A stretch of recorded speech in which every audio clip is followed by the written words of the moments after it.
আঞ্চলিক আবহাওয়া কেন্দ্র কলকাতার দৈনিক আবহাওয়া আপডেট ভিডিওতে আপনাকে স্বাগত। গত 24 ঘন্টায় পশ্চিমবঙ্গের জেলা ভিত্তিক গড় বৃষ্টিপাত মানচিত্রে প্রদর্শিত হয়েছে। উত্তরবঙ্গের অনেক স্থানে এবং দক্ষিণবঙ্গের অধিকাংশ স্থানে অতি হালকা থেকে মাঝারি বৃষ্টিপাত হয়েছে। গতকালের সুস্পষ্ট নিম্নচাপটি, যা উত্তর পশ্চিম বঙ্গোপসাগর ও সংলগ্ন উত্তর ওড়িশা, পশ্চিমবঙ্গ উপকূলের উপর অবস্থান করছিল, আজ সকাল 8:30টায় গাঙ্গেয় পশ্চিমবঙ্গ ও সংলগ্ন ঝাড়খণ্ড এবং উত্তর ওড়িশার উপর একটি নিম্নচাপ হিসেবে অবস্থান করছে।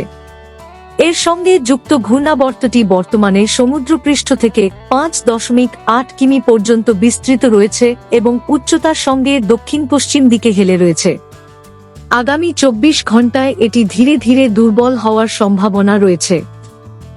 গড় সমুদ্রপৃষ্ঠের মৌসুমী অক্ষরেখাটি বর্তমানে অমৃতসর, চণ্ডীগড়, শাহজাহানপুর, বস্তি, পাটনা, গাঙ্গেয় পশ্চিমবঙ্গ ও সংলগ্ন ঝাড়খণ্ড এবং উত্তর ওড়িশার উপর অবস্থিত লঘুচাপের কেন্দ্র হয়ে উত্তর পূর্ব বঙ্গোপসাগরের দিকে দক্ষিণ পূর্বমুখীভাবে বিস্তৃত রয়েছে।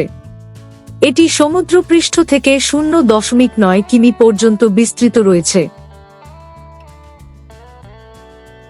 আগামী 7 দিনের আবহাওয়ার পূর্বাভাস মানচিত্রে প্রদর্শিত হল।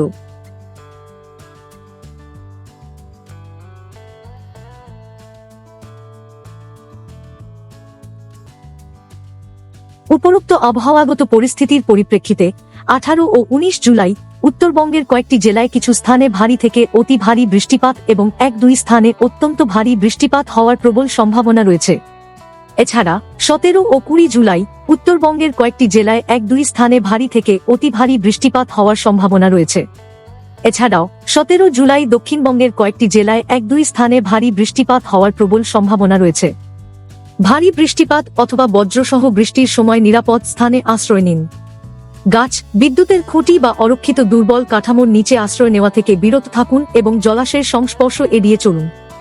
যানবাহন চলাচল প্রয়োজন অনুযায়ী নিয়ন্ত্রিত করা হতে পারে। আবহাওয়া সম্পর্কিত আরও আপডেটের জন্য আমাদের অফিসিয়াল ওয়েবসাইটটি অনুসরণ করুন।